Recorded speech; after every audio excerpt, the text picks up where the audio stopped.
everyone to our bodyweight strength class. If you don't have music playing at your place and you'd like to have music to motivate you, something with a nice BPM of like, 130, 140 is always good, or 150.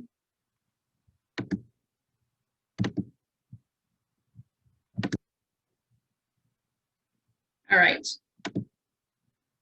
So all you need for this class is a yoga mat, and if you don't have one, it's not a big deal. It's just a little more comfortable for your wrists. I recommend sneakers for this class, mostly because of foot protection, but again, it's not required. It's just a recommended.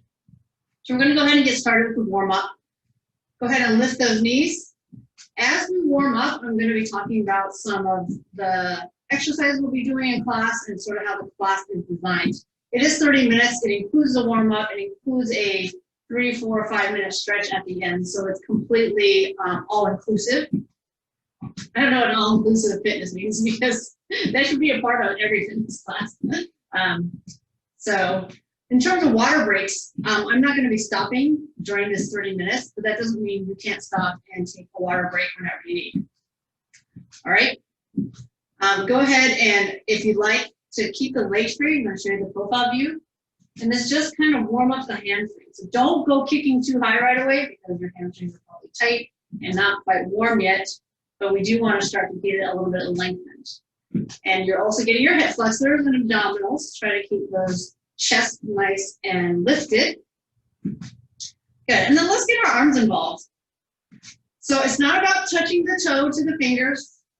I mean, if it naturally happens to you during the warm-up, that's fine. But that's not what it's about. It's really just getting movements into your body, getting range of motion in those arms, shoulders.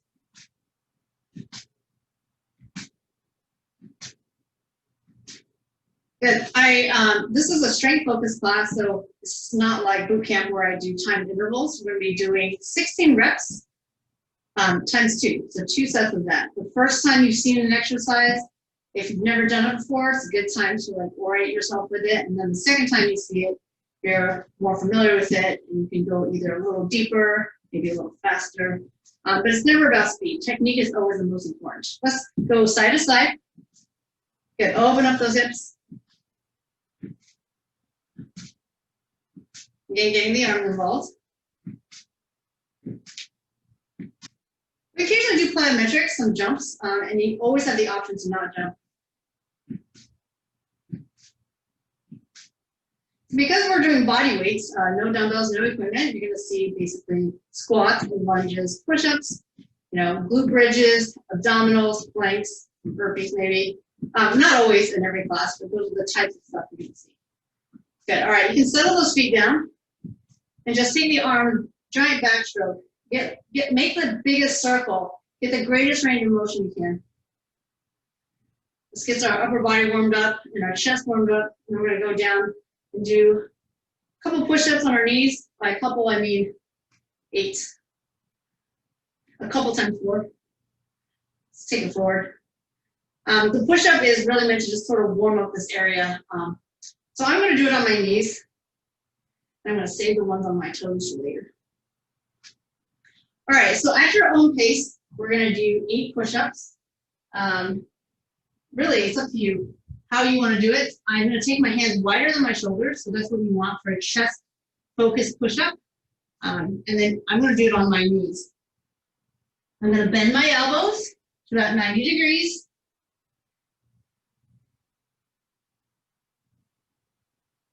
And lower my chest to about elbow height. So again, my hands are wider than the width of my yoga mat. Couple more. 8 to 10. Whatever works. Okay. All right. So that is it for our warm up. But if you don't feel fully warm and you want to continue easing into the workout, take it at your own pace. Modify.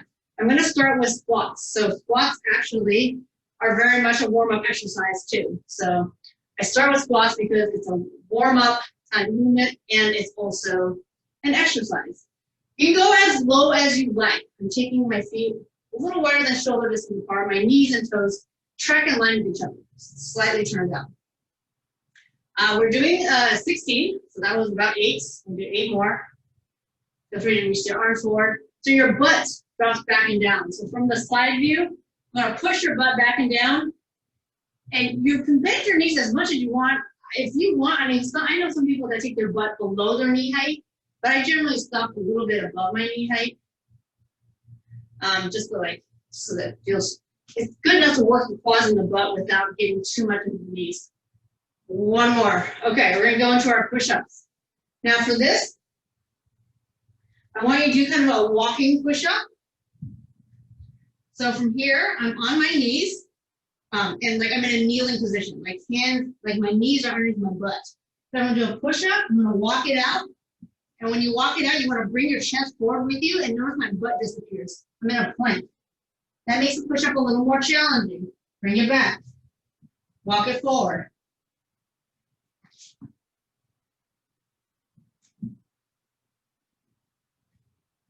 We're gonna do 16 of this.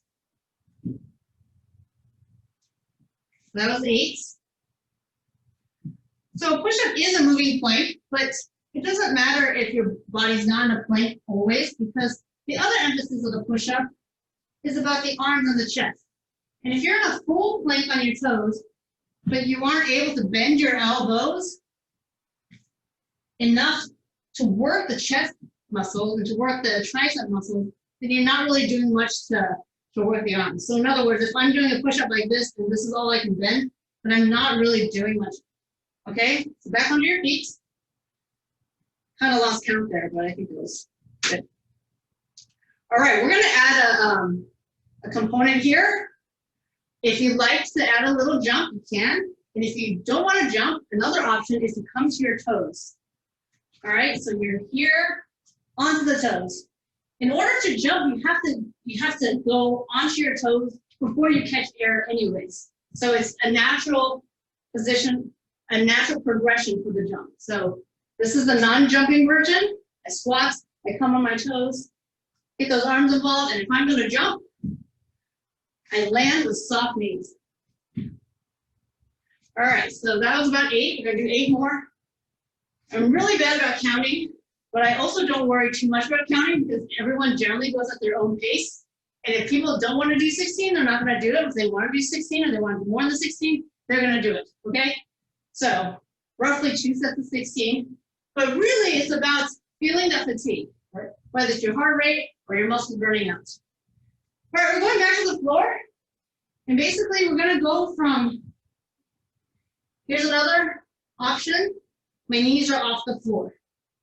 Okay, so I do a push-up, and then I put my knees back down. Or I do a push-up, my knees are off the floor, I walk it out, I do another push-up. I walk it back. Lauren, this is a variation of yesterday, Lauren. Instead of jumping the feet, though, we're walking the hands. Woo! Now, you can always keep your knees on the ground. You can do knee push-ups the whole time. There's a version I showed you earlier. So find what's challenging for you. I'm going to bear, so knees off, and then I'm walking out to full plank. Keeping my hands nice and wide. All right, get those arms really fatigued. Brace those abs here, squeeze abs, butt, glutes. And it's fine to put your knees here. And again, walk it out, knees are still down. All right, so that was the version of the first set. We good? All right, remember, count to yourself because you're the better counter of the two of us. Okay, we're gonna go back to squats. I want you to stay low. So get into what you consider the lowest squat position, and then go a little wider and then a little narrower. Wider, narrow.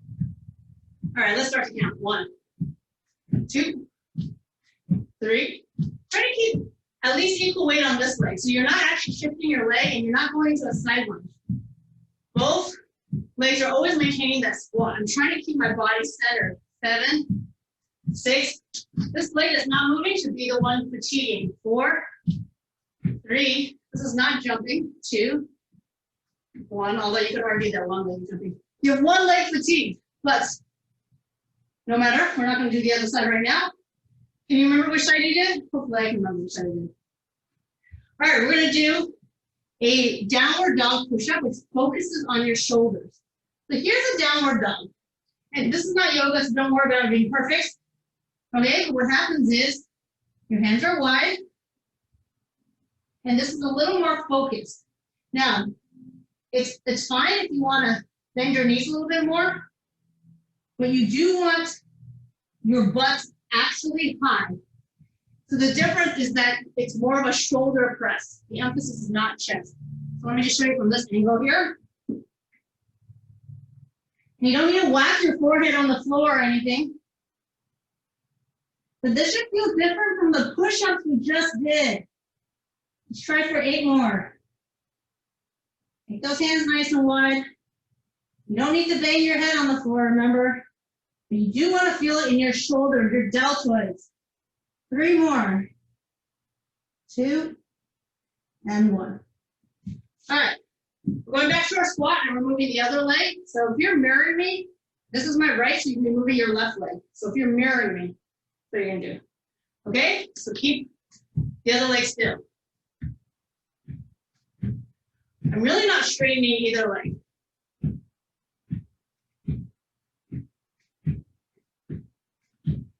Staying as low as I possibly can. 8, 7, 6.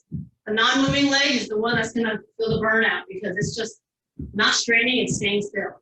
3, 2, equal weight, 1. All right, back to those shoulder push-ups. Any questions about it? Let me just quickly check everyone out. Everyone's good? Okay. All right, so butts in the air. I know you hardly ever hear that for push-ups, right? Yes, but I want to see your butts in the air like a downward dog. And you can bend the knees, but if you bend the knees, you still want to keep your butt high. And then the focus is like if you took dumbbells and you press it overhead, it's the same motion, but you just put yourself up upside down. We're basically just leveraging our body so that we can get different muscle groups, in this case, our shoulders. All right, so all the way to 16, or whatever number is challenging to you. You know what feeling muscular fatigue is for you. If you don't get to that point, then you can push yourself a little harder. And if you get to muscular fatigue by 8 or 10, that's great. That's fine. It's better to get to muscular fatigue at 10 than to not get any muscular fatigue at 20. All right, because then that means the exercise is a little too easy for you, and you want to challenge yourself. All right, so it's time for some lunges, because we can't do squats for the whole time. No, we can't. All right, a lunge is this. One leg steps back, your hip just in the front. I'm going to show you the side view. Okay, so I have my left leg in front, which is your right, so you're mirroring me. But it doesn't matter, we're going to do both sides. Without fully straightening the front leg, tap it up and return. Tap, return. It's so quick. Like, if you think you're going to fall on your butt, don't worry, because quickly take that step back. And which leg is going to fatigue? The non-moving leg. All right, whatever you want to do with your arms to help you balance, whatever you want to do. All right, we're going to do 8 more. Let that leg muscle burn. 4, 3, 2. We're actually going to go straight to the other side. Straight to the other side. Here, I'll do it facing this way. Okay, so in your lunge. Okay, this is not a good view. Look at that view.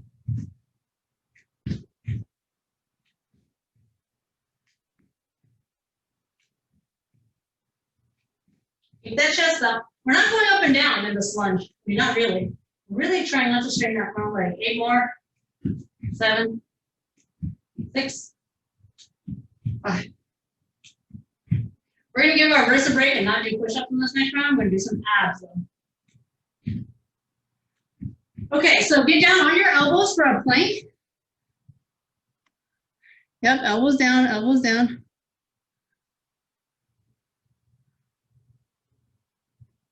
All right, so your elbows are directly underneath your shoulders.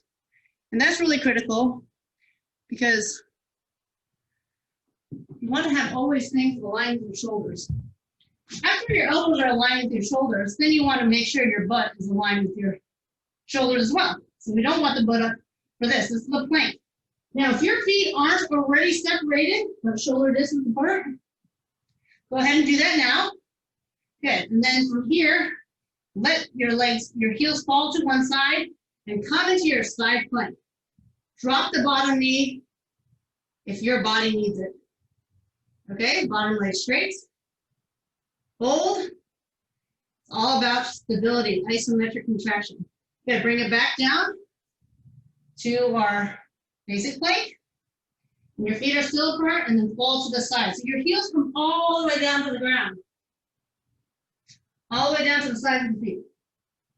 Good. So now, come back here and then watch the variation here. From here, I'm going to pretend I'm going to put my elbow down. Hands are behind the head. I'm going to pretend I'm going to put my elbow down, but I don't go all the way down. And then I come. So I go up, halfway down, up, transition, up, rotate down. I get my elbow really close to the floor. I'm still on the side of my feet. I bring it up again and back down to transition.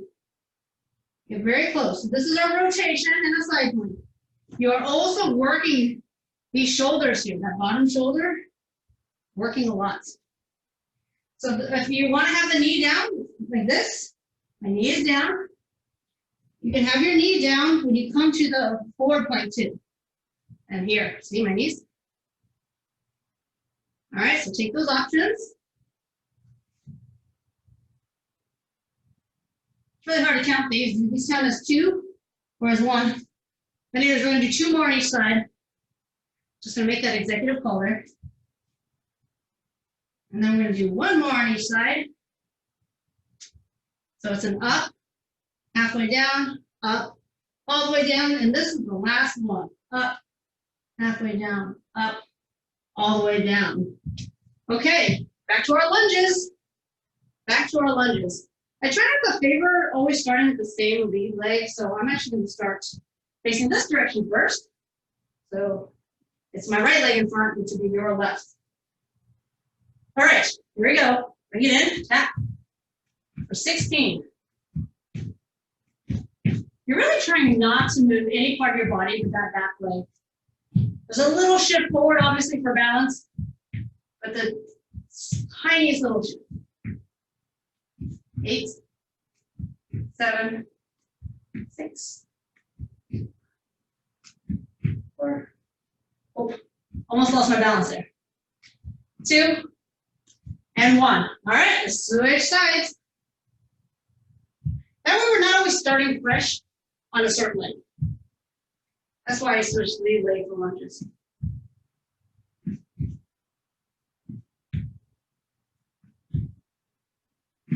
We got 8 more. Looking good.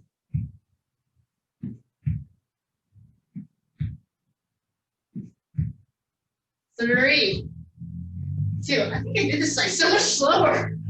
Either that or I just felt really tired and I feel like I'm slower, but I'm not slow. All right, so option to do what we did with the rotations on the wrist. It can be a lot on the wrist, so absolutely don't feel obligated to take that option. I'm going to show it, but you can do it on your elbows, okay? So we did that first time on the elbows. You definitely want your feet apart. That's really important. So going up, halfway down, up, and transition. I'm on the sides of my feet. Now, no, you can also be on your wrist and on your knees. Like, there's a lot of options here. I like to come off my knees when I transition because it kind of hurts my knees, but you can absolutely be on your knees right here. Okay? Third time here. You really want to stay strong through that shoulder, like really lift it through the shoulder.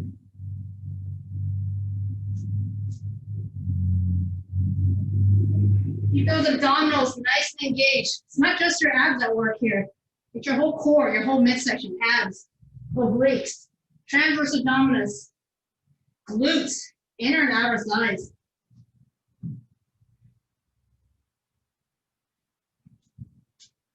We're going to do 1 more on each side after this.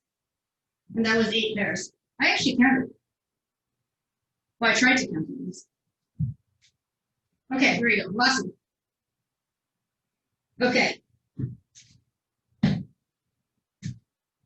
We're going to go into heel raises. So I like to take my feet in the nicest, widest squat that I can do when I do heel raises. So that's the heel raise. You can do one at a time. Both.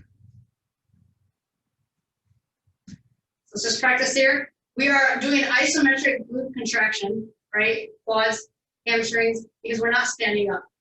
The heels are moving.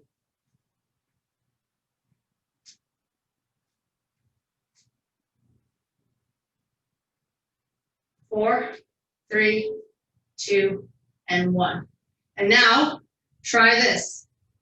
Heels up, down, up, down, up. Now, if you have trouble balancing, which is something I'm going to have trouble with very soon, you can do it like this and then switch.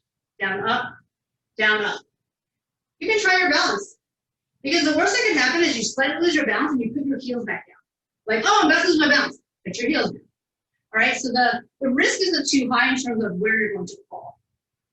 So this is concentric eccentric of the legs, but the calves are isometric.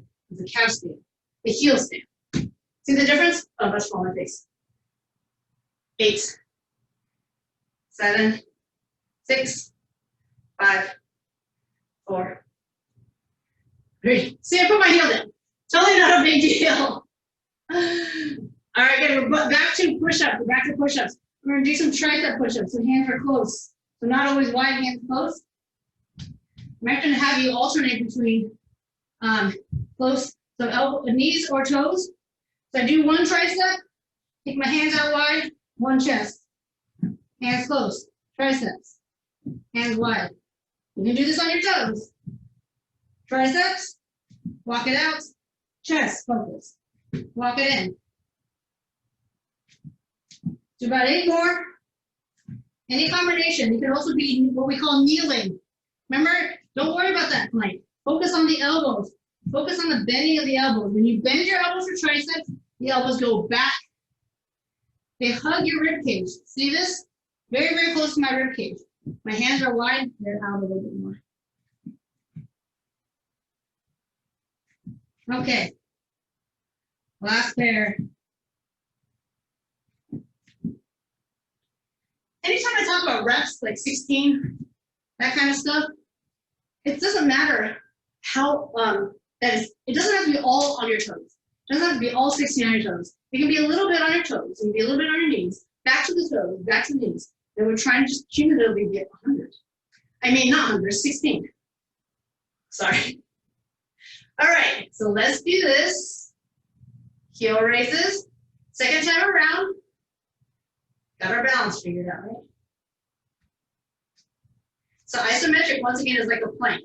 The muscles are engaged, but nothing is moving, nothing is changing position. So we're holding the squat isometric, but the calf muscles, they're contracted, they're moving.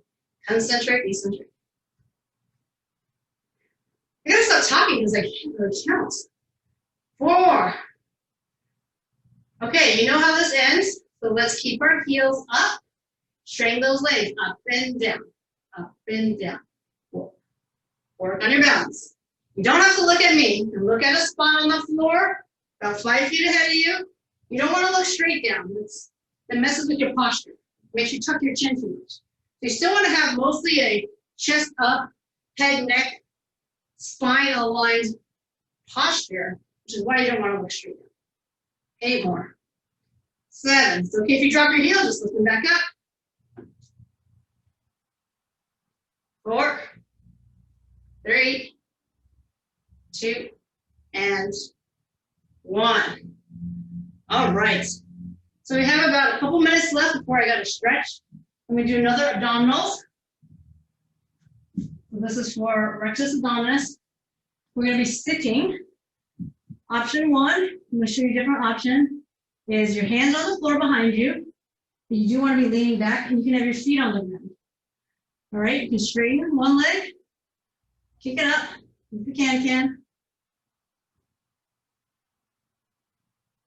And if you don't quite feel it, Take your feet off the floor. So my feet are no longer on the floor. Really draw the abs in. You do want to curve in your spine, especially the lower back. Okay? If you still don't quite feel it, we're going to take the hands off the ground. All right, so reach it forward to counterbalance. Let's try that. Feel free to put your feet back on the ground if you need to.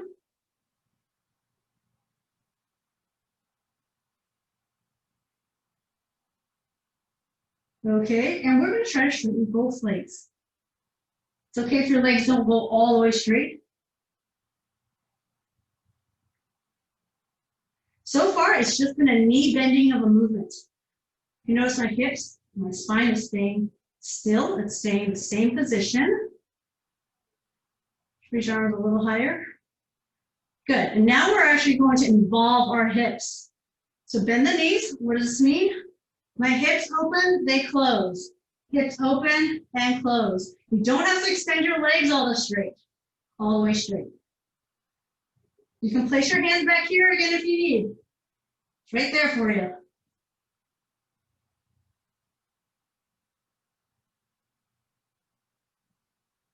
All right, counting down for 8,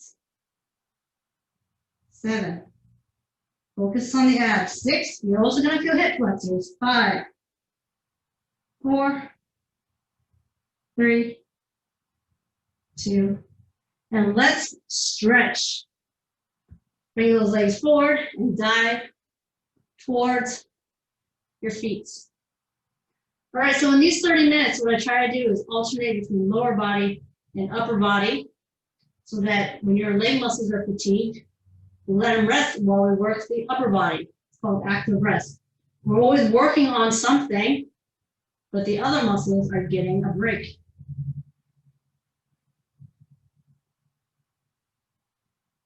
So hamstring stretch here. You can flex the feet, actually, flex the toes. And then try to get into the calves here. All right, we're gonna stand on up so we can stretch our quads. There's lots of ways of stretching quads. I've sometimes done it while laying down. So if you have your own set of stretches that you prefer doing, by all means do it. Stretching is important. We want to re-lengthen those muscle groups. So hip flexors and quads there, and the other side. And then it's normal to feel muscular soreness after strength training or resistance training, because what you're doing is you're overloading your muscles with more work than it's used to. So as a result, it gets a little beat up, it gets a little broken down. Right leg behind, right tricep up. Because it gets a little broken down, you let it recover, rest, good food, sleep, water. Recovers over, 48 hours-ish, and then you're ready to do it again. Now, I was saying at the beginning of class that I teach a Tuesday night boot camp, and I teach this. So my muscles are usually a little sore from Tuesday when I teach this. But then I really take a break Thursday, Friday, Saturday, Sunday. So I get my rest in.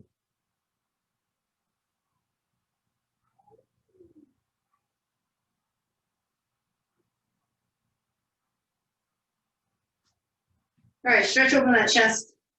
We don't have a lot of time to stretch, and I don't want to spend too much time stretching, mostly because it's only a 30-minute class. But please feel free to take more time to stretch on your own if you feel the need to. You know, pop on a TV show and stretch the whole time. Maybe not.